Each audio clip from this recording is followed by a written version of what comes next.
Welcome, everyone. I am Kylie Heap, Executive Director of Support After Abortion, and we are just so grateful that you're here with us today for our webinar on reading client cues, how to build trust and connection. Thanks, Kylie, and welcome, everyone. Nonverbal cues are key pieces of the puzzle that help you understand what someone is communicating. And by observing and responding compassionately and effectively to the cues, you can build trust and connection. Researchers tell us that the essence of communication involves three things. First, a way to convey a message: spoken language, written words, intonation, gestures, body language, etc. And then decoding the message. Whether you heard it, saw it, read it, you have to figure out what the person's message was. And then responding or replying based on the interaction, based on the message and your understanding of the message. Experts identify 5 ways we communicate: verbal, the words we say; vocal, our voice beyond the words themselves, like pitch, emphasis, speed, volume, articulation; bodily, this includes eye contact, gestures, facial expressions, posture, how close or far away we are from the other person, etc. It can even include our clothes and our grooming. Touch, including how soft or firm the touch is and what part of the body connects. And taking action outside of face-to-face, like when we send a follow-up note. Our focus today is recognizing and effectively and compassionately responding to nonverbal cues in clients. We'll look at this in general with male clients, in virtual and in-person settings, and for clients whose abortions were recent or years or decades ago. We're also going to take a look at the science of nonverbals and the current abortion landscape with regard to medication abortion and ways this may impact how clients present. In last September's quarterly facilitator training, Karen, Niles, and Stacy used role plays to model how your body language, facial expressions, pacing as the facilitator can either build safety or shut someone down. They demonstrated how exaggerated responses can overwhelm participants, how posture and tone affect trust, how assumptions derail connection, and how even a facial expression can speak volumes and make clients comfortable or uncomfortable and send signals that you either did or didn't intend. If you missed it, we encourage you to watch the replay. Today, we're building on that foundation. This time, we will shift the focus from what we as facilitators bring to what our clients may be showing us. Consider this question. Think about a time when you sensed something was off with a client, even if they didn't say it. You don't have to share in the chat. Just take a second to think about it. Maybe they laughed when telling a hard story. Maybe they said, "I'm fine," but wouldn't make eye contact. The image of an iceberg is perfect for this idea, that what they tell us is the visible part of the iceberg, and what they're not saying, but their nonverbal cues might be saying, is below the surface. Today's session is all about those moments, what we notice, how we read between the lines, as it were, how we respond, and how making these types of observations and informed responses can help us better support clients, both those whose abortions were very recent and those whose abortions were long ago. Because what someone says is only part of the story. Their body, voice, and energy often say as much or more than their words. And this training will help you read between the lines and know what to do when words aren't the complete picture. Martha Graham, widely considered the mother of modern dance, once said, "To me, the body says what words cannot." In talking about how the body moves in dance, she said it's gesture, it's communication. Her belief in the meaning of movement went beyond dance, though. It came from her father, who was a doctor specializing in nervous disorders. And he taught her that while people might say one thing with their mouths, like saying they're fine, their physical cues, the way they grip their hands or the lines of their posture, often tell a different story. Similarly, with your clients, you want to look at the holistic picture, the inner landscape. And our goal today is to help develop that eye to notice when the verbal lines don't match the in between. You might have heard that 93% of communication is nonverbal, which kind of seems like it implies that our words aren't as important.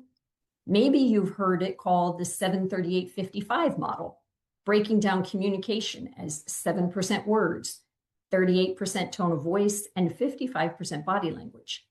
However, the researcher Albert Mehrabian's study, which is where that data comes from, wasn't exactly that. In his experiment, single words were read to participants in different tones and using different expressions. Then he asked how they knew what the speaker really meant. Where did they get the cues for the speaker's intent behind the words? The audience said they decoded the speaker's intent from visual body cues 55% of the time, tone of voice 38%, and only 7% of the time did they assign intent from the speaker's words. So what was his point? What was the big insight in his study? Communication experts explained that the big insight from Mehrabian's study is this. When words and nonverbal messages were in conflict, people believed the nonverbals every time. And an illustration of this is when a person asks, "Are you still angry with me?" and the injured party says, "No," in an angry tone with their arms folded, maybe an angry facial expression, making it clear that the real answer is yes. So Mehrabian's message is that we get most of our cues of the emotional intent behind people's words from nonverbal sources. And importantly, when words and nonverbals conflict, we believe the nonverbals. And that makes observing and understanding nonverbals very important. In abortion healing, it's not uncommon for emotions to override thoughts or for the nervous system to speak before the mouth does. For example, if a client says "I'm fine," but is trembling or clenching their jaw or their fist, what will we believe? It's also true that many clients don't yet have words for what they're feeling, or they can't access the words when they're distressed. So let's take a look at the science behind nonverbal cues. In the context of abortion healing, a client may be processing grief, trauma. Sometimes maybe we wonder why a client hits a wall or suddenly becomes defensive or agitated or shut down. To understand this, it helps to look at the traffic light of the nervous system. When a person is in distress, especially regarding a challenging emotional experience, like abortion may be for them, their emotions don't just exist in the mind, they live in the body system. And their brain and their body will move through these zones automatically. The polyvagal theory developed by Dr. Stephen Borges explains why a client might suddenly stop talking or become defensive. It's not a decision or a choice they've made. It's their biology, their brain, kicking in because it senses a threat and is trying to keep them safe. In the green zone, the body feels safe. It's the relaxed or ventral vagal stage. The person can engage socially. Cues include soft eye contact, relaxed shoulders, melodic or calm voice, and the ability to listen and reflect. When a client's in the green zone, they're open to collaboration and engagement. And this is where deep conversations and healing work can really happen. The yellow zone is all about the sympathetic nervous system, the fight or flight mode. If you see a client start to fidget or their voice gets tighter, maybe they've moved into yellow. Maybe their breathing becomes rapid, or they start looking at the door, trying to find a way to escape. Perhaps their tone becomes sharp or agitated. They've become activated. If you push for their story or a next healing step here, they could boil over or shut down. When a client's in yellow zone, your role is to be the anchor, to help them regulate and move into or toward their green zone. So when a client presents with these cues, slow down. Don't push for more details. Focus on grounding. Use a calm, steady voice. Acknowledge the tension in the room before moving on to the content. You could try saying something like, "I can see this feels really heavy right now. Would it be okay if we did a breathing exercise together?" The red zone is the dorsal vagal. This is the shutdown, the freeze. To an untrained eye, it might seem like the person's really calm because they're quiet. But actually, it's likely that they've gone numb. As Martha Graham's father would tell you, their body is telling you that they're overwhelmed. Cues that you might see a fixed gaze, a monotone voice, a slumped posture. Numb responses, I don't know, I don't feel anything. When a client presents in their red zone, validate and go slowly. Our instinct may be to ask, what are you, or why did you stop talking? But those are high demand questions that can push them deeper into their red zone. The client's nervous system has basically pulled the fire alarm and left the room emotionally to protect itself, possibly from overwhelming pain and emotions. So it's best not to pry, to use very few words, and to focus on physical presence and safety, because you can't talk someone out of their red zone. Because their prefrontal cortex, the logical part of the brain, has gone offline. Your goal isn't to get them to take an elevator to the green zone. It's to build a ladder up from the basement. So validate. You might say something like, it makes sense that you feel numb right now. We don't have to rush. And then invite low demand sensory grounding. Let's talk about 3 kinds of low demand grounding that you can use to help somebody in their red zone: internal, external, and gentle choice. Think of these as scales or dimmers rather than an on-off switch. With internal grounding, you're inviting internal awareness, so you focus on presence. You might say, would you like to just sit here in the quiet with me for a minute? We don't need to find any words right now. Just going to stay present with you. Why it works? It removes the pressure to perform or pressure to heal, which could be what triggered the shutdown. With external grounding, you focus on their environment. You could say something like, would you like to try just noticing your feet on the floor for a second? Or maybe feel the weight of your back against the chair. Why this works? It gently pulls the nervous system out of the internal freeze and back into the physical environment without being intrusive. A third approach when a client's in the red zone is to offer a gentle choice. Would you like to take a sip of water? Or maybe just look out the window for a moment. We can stay right here as long as you need.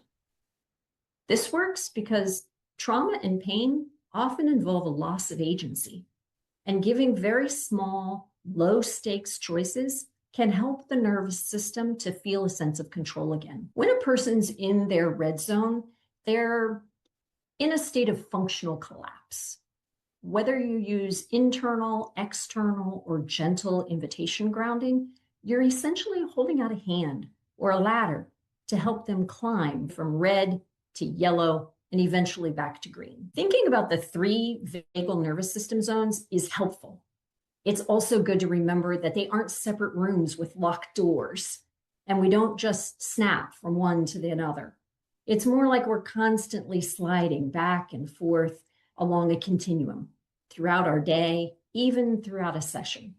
And there can be overlap with the safe fight, flight, and freeze zones.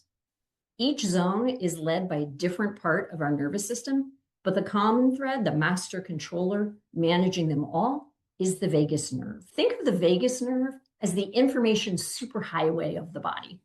It's not just the brain. It's physically connected to our heart rate, our breathing, our digestion, and our emotional state. And that's why when a client feels emotionally red or yellow, they might actually feel it in their chest, in their stomach, in their neck, or somewhere else. That's why we say that the nervous system speaks before the mouth does. The vagus nerve is like reacting to the vibe in the room and shifts the client's physical state long before they could put together a sentence to tell you that they're overwhelmed. So when we watch for these cues, we're essentially listening to their vagus nerve, to the messages it's sending. You can also help individuals listen to their vagus nerve's messages by asking questions like, when stress shows up for you, where does it land first? Your stomach, your jaw, your shoulders, your neck. Some people clench, some carry it in their guts, some get headaches. Validate that. You can let them know it's not being dramatic or overreacting. It's your nervous system doing its job. Let's shift over to Niles. Would you share some tips about noticing nonverbal cue patterns in men? Well, of course, Michelle. Thank you for sharing all that information. In addition to the types of nonverbal cues we've already talked about, there are some specific patterns in common in men as well, like keeping silent, using humor, keeping still or really active, trying to keep their mind busy. They also may change topics suddenly. The key can be to look for what they're not saying, because men give off a lot of different ways of different things. They share things about themselves, such as, I still fight with guilt a lot, but doesn't make eye contact at all. We can take that as a simple win, a small win, especially, and then even acknowledge them and say, that's bravery. Some men won't say as much until they know the room is safe and that they can actually handle it. It's easy to misread any of these patterns, honestly, myself. You might think he doesn't care, that he's not affected, or that he's disengaged, when it might really be that he's really trying to protect himself. He just feels an immense amount of guilt, shame, or other hard emotions that he's just not ready to talk about yet.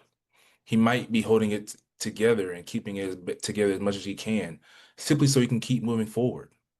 Or maybe he's just not ready to open up yet. And then we got to remember that it's at his own pace, and we want to respect that. It could also be that he's not aware and he's in that yellow or red zone that Michelle talked about. So what helps? Giving him control of the situation, his emotions, using straightforward language with men. As I learned, men like want to hear how it is. Creating a space where he can open up without pressure, like saying, only share what feels right for you. There's no judgment here, or no pressure. I'm here for you. If you just want to listen today, that's completely fine with me. Awesome. Thank you so much, Niles. We always appreciate your sharing insights to support men. Karen and Sylvia are both seasoned facilitators, and I am eager to have them participate in the conversation. I'll be asking questions about patterns they see, the kinds of cues that tend to show up most often, and specific ways they respond to build trust and connection. Karen and Sylvia, thank you both for sharing your experiences and your insights with everyone today. We're first going to talk about reading client cues in person and virtual settings. Then I'm going to share some information on the current abortion landscape, particularly around medication abortion. And then we'll follow up with talking about reading cues with clients whose abortions are recent and those whose abortion experiences were long ago. I'd like to start with Karen. My question for you first is, when you think back to those in-person sessions, what were the big physical cues that you relied on to know how a client was doing? What were you looking for in their hands, their posture, maybe the way they even walked into the room? That's really a great question, Michelle. When I think of somebody that walks into the room, like skipping, not hesitant about walking in the room. When they sit down, they're sitting forward, they're maintaining eye contact with the other people in the room, nodding their head in an affirmative way, like they're agreeing with what's being said or shared, or they can relate to what's being said or shared, that are examples of someone that's engaged. The opposite is also telling. Walking into the room hesitantly. It is scary for someone to walk into a room with 4 or 5, 6 other people that they've never met before, knowing that they're going to talk about something that they don't want to talk about. Like when they sit down, they're sitting back with their back up against the chair with their arms crossed in front of them, maybe looking down, not making eye contact with the other participants, or maybe they are so overwhelmed they just have a shocked or a blank look on their face, fidgeting, knees going up and down, their toe tapping on the ground. Those are all examples for me that something's going on with that person. I don't like to make assumptions as a facilitator. It may not be about their abortion. It could just be about life, right? And this is an awkward day for them to come here. They don't really want to be here, but they made a commitment. So I would remain curious. I might ask a question to not just the person that I'm noticing that doesn't seem engaged, but to all of the participants. What kind of day are you having today? Give everybody an opportunity to share what's going on with them in life, right?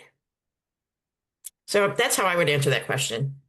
Thank you, Karen. I appreciate that. So I'm going to have you put yourself back. You were doing all that in person, and then COVID hit in 2020. And like all of us, suddenly we're staring at boxes on a screen, kind of like today. And I know you've shared that you were hesitant and maybe even a bit resistant to shifting to virtual. And yet you've also shared that you were surprised that you actually found it easier to read cues virtually, which kind of sounds counterintuitive. So can you walk us through that discovery? Yeah, man, I was a skeptic for sure. I just didn't think there would be connection developed by looking at somebody on a computer monitor. How many of us spend most of our day looking at a computer monitor? So you're absolutely right. I was a skeptic of virtual support groups. I didn't know if rapport would develop as it does in person. I didn't know if participants would have distractions since they're meeting in their home, or if it would be easier for them to not show up because something came up. Right?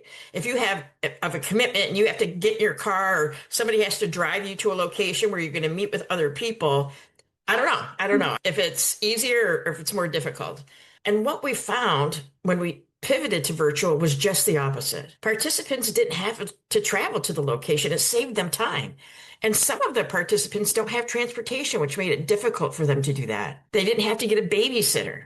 The participants seemed to be more comfortable in their home and seemed to share more openly and honestly. I think the participants were able to find a familiar, quiet, confidential spot in their home where they wouldn't be interrupted by children or husband or whatever. They could shut their phones off, all of that kind of stuff. They just overall seemed more relaxed. Yeah, and it wasn't as confronting for some as walking into a room with 4 or 5 people that you've never met. The other big win for virtual is we didn't need a co-facilitator anymore. Back in the day when we met in person, chairs were positioned in a circle so everyone could see everyone else. Now, if you were sharing, Michelle, I'm going to be totally present with you in that moment. It's the co-facilitator's job to be watching the room, right? Because she could be looking around. I'm looking at you, right? And then that co-facilitator's job was to notice those reactions and follow up with open-ended questions, create a great dialogue. Something like, hey, I just noticed that you had a reaction to what was being said. What's going on? You want to share a little bit? Right? And in a virtual group, I can see all the participants at one time on the screen. We cap it around 10 because you can have 10 faces on the screen all on one page. And so through my peripheral vision, through noticing changing in body language, which is pretty easy to see without looking directly at the person. So once the participant is done sharing, I can thank them and then move on to another participant saying something like I just did before. I knew you had a reaction to that. I'm a fan of virtual. Don't need an extra person to facilitate. So now you have 2 facilitators. You can double your impact by each of you facilitating a group. And I'm all for that. Thank you so much, Karen. Sylvia, I'm going to ask you to hop in here because y'all know how much we love to offer options. And in the conversation Sylvia and I had, you've had a different experience and you have a different approach to virtual groups where you have a second facilitator. Can you tell us what her role is in your groups? Sure. And I'm probably not the only virtual recovery program that has a co-facilitator in the room. And the reason I do is because I have tasked her with being a spiritual spotter. And what I mean by that is I ask her to keep her spiritual eye scanning the Zoom squares. Because I know oftentimes I will get in that mode of really wanting to make sure that the material is presented well. And so my mind might not be keyed in on each and every square that's on the Zoom screen. And so if she sees somebody that's in trouble, she has permission to gently halt the session. And at that point, we can take a spiritual temperature of people in the room. Some of my favorite words to use in those moments are let's close the book and let's breathe. I feel like that gives everybody in the room an opportunity to, because quite frankly, oftentimes the co-facilitator isn't the only person noticing somebody else is uncomfortable, especially as the group progresses and group dynamics change and people get closer, they notice one another. So when we stop and breathe, it's a co-regulation technique that works really well. And then we can pray and then we can attend to the situation. Oftentimes this is a good place to insert an art exercise or some other activity just again to bring the temperature down. And as you were saying, take them out of the red zone. Awesome. Thank you, Sylvia. I also remember you talking about your second facilitator, specifically looking at their body movements and being your spotter and even perhaps initiating a private chat with somebody who seems to have something going on. So that helps you that way. Sylvia, can you also share with us some of the cues that you see in clients in virtual settings? Particularly, you mentioned to me several avoidance behaviors that you notice. Could you describe some of those? Yes. So one of the lenses that I've been learning to look through more recently and more in depth is through the postpartum lens. Many women are dealing with postpartum symptoms, and those are ranging from things like euphoria to depression to even postpartum psychoses. And they are particularly traumatized by their periods. So, for example, just reliving that whole experience can bring them into a whole nother level of trauma. They often have flashbacks about the trauma, but some of them have flash forwards. So you will see them sometimes looking up and thinking about what it is they've been through and not even being able to express or talk about it. And these are situations where they begin to fidget a lot. Sometimes their speech becomes halted. Sometimes they begin to pull at their clothing. Sometimes they slide off screen. That's really one that I see a lot. Or if they wear hoodies, they'll pull the hoodie down and avoid eye contact as much as possible. So those are some of the nonverbals that I notice with women who are going through that extreme trauma of the pill abortion especially. Thank you so much for sharing that. I also remember you talked about one woman in particular who couldn't stop moving and she walked around the whole time, which is something that they can do when they're on virtual Yes, and get the movement they need. Exactly. You'll see them changing rooms a lot, for example, or attending to other things in the room that normally wouldn't catch their eye. Fidgeting, one woman had a rubber band and she constantly was pulling at it. And I think it was just that physical tension of being able to pull and release that. And they gave her another out. So that was one of the ways that she coped. Great. Thank you for sharing. Thank you, Karen. We are going to turn now to discussing nonverbal cues with recent and long ago abortions. But before we do that, let's take a look at the current abortion landscape with medication abortion and how that can affect the experience of the clients reaching out for support. The Guttmacher Institute reports that 63% of abortions are medication-based in the formal healthcare system, which means through clinicians and clinics. And this now includes 27% of abortions that are via telehealth in states without bans on abortion. This could be for women who live in those states. It can also include the 10 states currently that allow telehealth within their state for someone who travels into that state for the telehealth appointment and receives the pills within that state. Some women travel over the border, stop in the parking lot for the telemed appointment, have the pills sent to a friend or a hotel or other destination in the state, and then return to pick them up. Some set up mailboxes where the pills can be sent and then automatically forward to them in their home state. The laws and the mechanics of this vary. However, that 63% figure that we've all heard misses the invisible landscape of shield telehealth and self-managed abortions. About 140,000 women have abortions via telehealth through shield laws. In this case, they live in states with abortion bans and they stay in their home state and they receive mail order abortion medication via telehealth from clinics or doctors in states that have laws that shield them from out-of-state legal action when prescribing and sending pills to such patients. 8 states currently have this type of remote abortion shield law. That includes California, Colorado, Maine, Massachusetts, New York, Rhode Island, Vermont, and Washington. And an estimated 60,000 women per year obtain medication abortion pills from international sources like Aid Access and from community networks. So the best estimate of the true share of medication abortion in the US right now is 69%. It's also noteworthy that the number of women traveling to other states to obtain abortions is decreasing, likely because they now opt to stay in their home state and use telehealth for mail order from states with that type of shield law.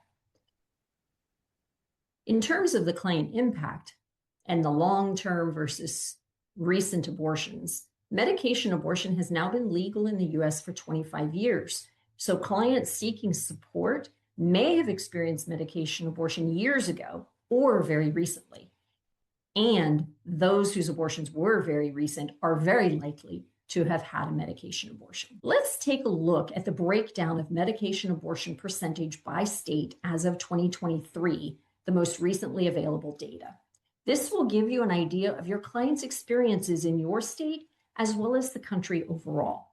The color scheme here shows the variance from 80% medication abortion in the dark blue states to less than 50% of abortions being medication in the light blue states. The gray states have total abortion bans. But this does not mean that women in those states don't have abortions. As you look at those numbers, you'll see hundreds on everything except Georgia, which the data shows both in-person and medication abortions in the 2023 year. The other states all show 100% medication abortion. The percentage in white means that the telehealth mail order abortions in that state are higher now than that state's pre-Dobbs abortion count. The Society of Family Planning has detailed visual breakdowns of this data for each state. I am a bit of a research and data nerd, so I find their 2024 and mid-year 2025 charts very illuminating. The 2024 report in particular includes bar charts for each of these states with an abortion ban, comparing the routes to abortion in 2020 to 2024 for that state's residents, including whether the abortions were in-state, they traveled out of state, via shield walls, or international access. It's also important to note that the gray states data only includes shield access abortion via telehealth. Women in these states also likely travel to obtain both medication and surgical abortions in states where it's legal. So the 100% is only via shield health law, not in terms of where they've traveled to. We did add a yellow pinpoint to show you the states with the highest percentage of abortions for women traveling into that state for abortions, including both medication and surgical. So why all this medication abortion data in a webinar on reading client nonverbal cues? Understanding the abortion landscape your clients have navigated is part of the puzzle of their experience, and it can impact their openness, trust, and ultimately healing. Two key ways this might impact their interactions with you. Women in the gray states with bans often share that they're afraid to tell anyone they're struggling, even their own counselors and doctors, because abortion isn't legal in their state. And they may fear legal repercussions or judgment. They may desire anonymity and assurance of confidentiality from you. And two, women in states with bans or restrictions often share that their emotions or struggles are compounded by having to travel or frustrations with figuring out their options. And often they say that they felt rushed to make a decision before they had time to really think about or process the pregnancy and what parenting might look like for them. Some are angry about these abortion landscape issues on top of all their other emotions about experiencing abortion. They often want a safe, non-judgmental space to let it all out and vent before they can even start to work on healing. So let's talk about nonverbal cues with clients whose abortion experiences were recent. Think of that as the epicenter of the impact. These clients may reach out while they're in the process of their abortion, some within a few days, weeks, or short months. Other clients, further out from that, reach out years or decades after their abortions. So think of those as the impact of their experience rippling out, however many years later that is. The cues may change, but the body still tells a story. It's also important to consider that a person whose abortion experience or experiences were long ago can have a fresh impact that presents acutely. Then you might be looking at complex cues coming from their emotions from the initial experience years ago, their struggles, their challenges, their built-up defensives or coping mechanisms, potentially layers of healing or hurts, and a fresh hurt. Examples that we hear on the after abortion line include a friend's pregnancy, a new grandchild, milestones or anniversaries, harsh words or judgments, news stories, etc. So Karen and Sylvia, I'm going to invite you both to speak to those experiences of the recent abortions and long ago abortions, clients who've experienced that and how that presents. This time I'm going to start with Sylvia. I really appreciated the insights you shared with me about engaging with women whose abortions were recent. You talked about their acute, fresh grief, emotions, hormonal changes, and as a facilitator, needing to understand the dynamics of their experience so you could meet them where they are. Would you describe how, in your experience, clients whose abortions were very recent often present, and any particular signs that often show up specifically for women after a recent medication abortion. Yes, I mentioned just a little bit ago about having to look at them through the lens of postpartum experience. Oftentimes, as I'm thinking about women who have experienced postpartum depression, for example, or some sadness afterwards, they oftentimes will have symptoms of euphoria. Sometimes they'll be overly excited about what all has happened in their lives. Sometimes they may have things like flashbacks, especially with the pill abortions. I'm noticing that women will often talk about the full experience of their abortion. And again, because they're their own abortionists, this is very acute trauma for them because they remember everything. And as a facilitator, I have to remember that my surgical abortion was a very different experience from theirs. So I have to look at it through a different lens than I've ever looked at it before. Sometimes they have things like flash forwards, and this has been something that I've just newly come across. Women are thinking about where their baby is now. Could they be in the plumbing or in a landfill? So they're thinking about things differently than, again, many of us may have ever thought of them before. So I feel like it's important to allow them to share fully what their experiences are. They oftentimes come without any sort of marker as to how to feel about these things. And what you were saying is so true. They often feel afraid to share that they were maybe afraid to flush their child, or maybe they didn't know what to do once the baby appeared on a period pad.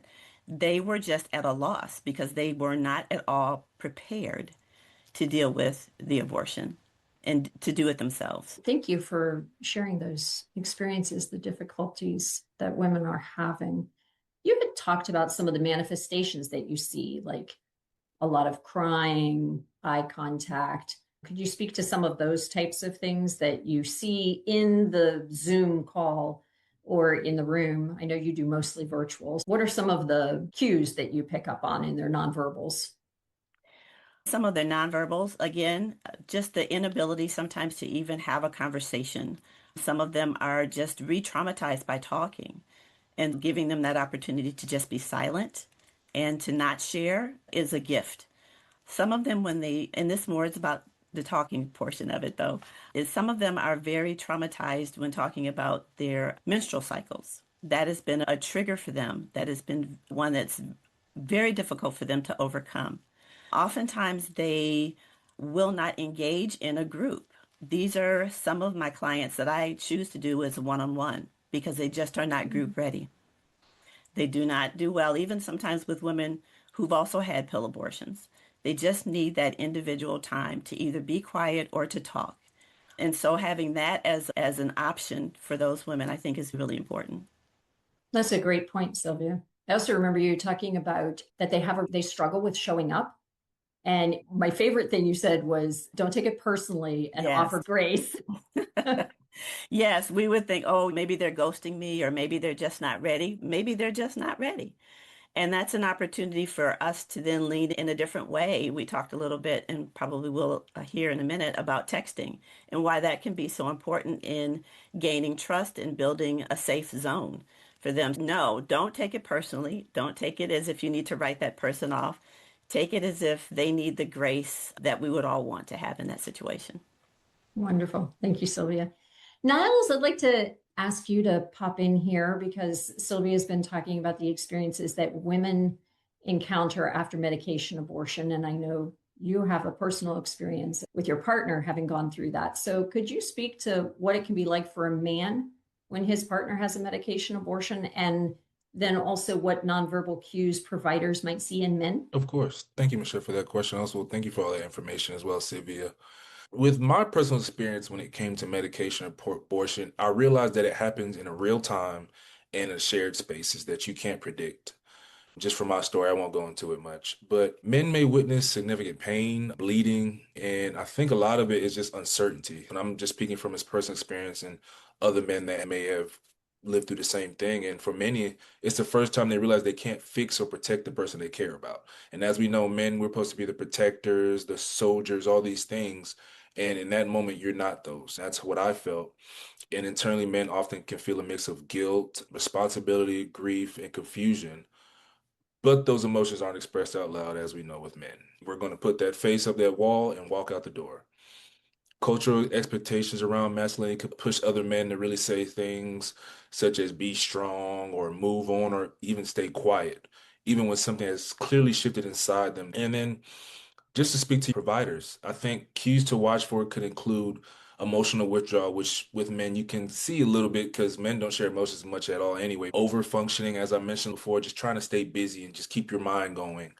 Increased guilt or self-blame that surfaces later as I feel myself. Distance in the relationship or avoidance of the topic. And these are just some of the things I experienced as well as talking to other men and have seen. The biggest thing is just the feeling of irritability and wanting to shut down when these emotions come up because we're not taught to how to handle these or know what to do with these. So I think the most important thing I would say is that many men don't connect these reactions to grief, and you can help them along that journey because they may not call it a loss at all. Simply acknowledging that this experience can affect men too and offering permission to talk about it can open a door that has been closed off for such a long time for many men that have just not have that space or they didn't know if the room can hold that. Thank you so much, Niles. It's really impactful to hear the man's side of it too.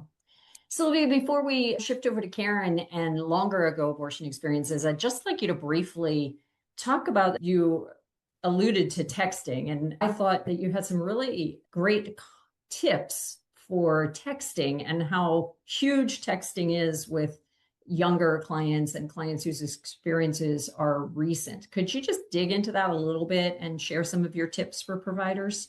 Yes.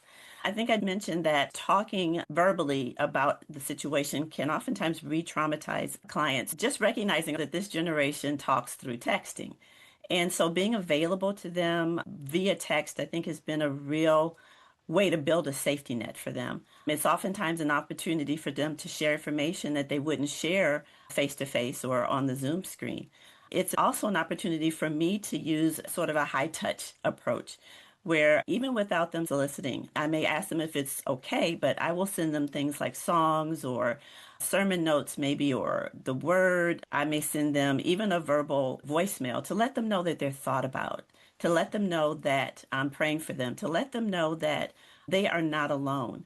And I think with that experience, again, it is so different from my own that I have to keep every line of communication open to them to give them an opportunity to share when they are ready, because it's not ever on an 8 or 9 week or 10-week timeline like we are so used to in abortion recovery. This takes time, and it takes a lot of commitment and intentionality to stay in touch with these young women in places where, again, we've never gone and they've never gone. Thank you, Sylvia. Yeah, I really appreciated your texting tips. One of the things I'll just note as a side, because we always are looking at the options and where the person is coming from, the comment that Sylvia made about sharing sermon notes is fantastic when you know that the client is religious. If the client isn't, then it could be inspirational notes or something else that would speak to that person. Thank you again, Sylvia. So my last question is for Karen. Would you tell us about cues or patterns that might be common with people whose abortions were longer ago, maybe years or even decades? So when we were doing groups in person, I can't say all of, but I would say a lot of the people whose abortions were decades ago came to us from church. That's where they heard about us from church. Some had learned to cope over the years, others not so much. They may still be sad or regret what they did, but they can get through the days for the most part. I love this image that you have here because at the epicenter, you can see that the waves are deeper and wider. And as you ripple out, they're smaller. And that's what I'm talking about in that statement right there, that they can get through the day. The emotional pain is not what it once might have been. That being said, stages of life can bring up different stages of grief and regret. Perhaps they live alone or are approaching the end of life. Maybe their friends all have grandchildren and they wish they had some, or that they saw or spoke to them more often than they do. Perhaps they feel that God has forgiven them, but they are struggling with forgiving themselves. Or maybe they want to get closer to God, and this seems to be a wedge between them. For women who are religious, one of the cues or patterns that I personally witnessed is using God as the catch-all. Let me explain that. As a Christian, we sometimes have faith and trust and seem to wipe what we actually are feeling and grieving under the rug. God took care of it. Let's move on. kind of mentality. But emotional pain is real, and it doesn't just go away because we want it to. We have to work through it, come to terms with what can't be changed, and move forward in peace and closure. Does that make sense? Yeah, that does, Karen. And we've also seen the same thing with secular clients that for other reasons, or as time passes, they've pushed it aside for whatever reasons, made it easier for them to move through life, as you said. And then something happens and they're reaching out.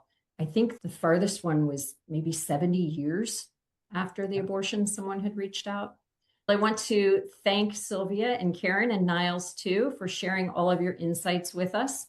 We have created an easy to reference handout on reading client cues for you to go with today's training. It is not exhaustive, but it gives you some solid cues to observe and what they might mean. I think we have a few minutes for Q&A. Margaret has been watching the chat, and we also receive questions in other ways, private messages and whatnot. Margaret, can you tell us our first question? Surely. I think I'll tap Karen for this one. The question is, how do we tell the difference between a nervous system cue and someone who is just naturally more introverted or comes from a culture where direct eye contact or showing emotion isn't common? That's a great question. I think the key is to focus on the person's baseline rather than comparing them to some standard. For example, if they started the session making eye contact and then stopped when a specific topic came up, that's a cue. That's a cue. If they've been quiet the whole time, it could be their personality or cultural comfort zone. Or it could be they need more time to warm up and feel comfortable and safe in this space. In some cultures, avoiding eye contact is respectful, not evasive. In others, directness can be uncomfortable. When in doubt, stay curious instead of making assumptions. And if you're unsure, you might ask gently, what helps you feel safe in conversations like this? Thank you, Karen. All right, we do want to get in at least another question. Margaret, do we have some? We do. How can I tell if a client is ready for a program or just needs presence right now? And who is this for? Let's give it to you. Okay. Important discernment. We created a client group readiness assessment, which is always useful. It has about 8 questions, and then you rank them and you can determine if they should go to professional therapy, if you need to do some follow-up questions, or if they're group ready. So you could always find that on our website. But to answer it in a different way, if a client is fidgeting, overwhelmed, can't stay with one thought, like Sylvia said before, or seems emotionally flooded, they probably need presence first. Niles always says it's their journey and it's at their pace, right? This just complements what he says. That might mean shorter check-ins, text-based support, or just space to vent or grieve. So often people come to our after abortion line because they just want to talk to somebody. They just want to say it out loud. And so that doesn't mean that they're necessarily ready to move forward. I think that's fantastic. That's a great answer. And I thank you so much for answering those couple questions. Thank you so much for being here with us today. Thank you to Karen and Niles. Special thanks to Sylvia for being part of the conversation today. We look forward to seeing you all next month. Thank you. Goodbye.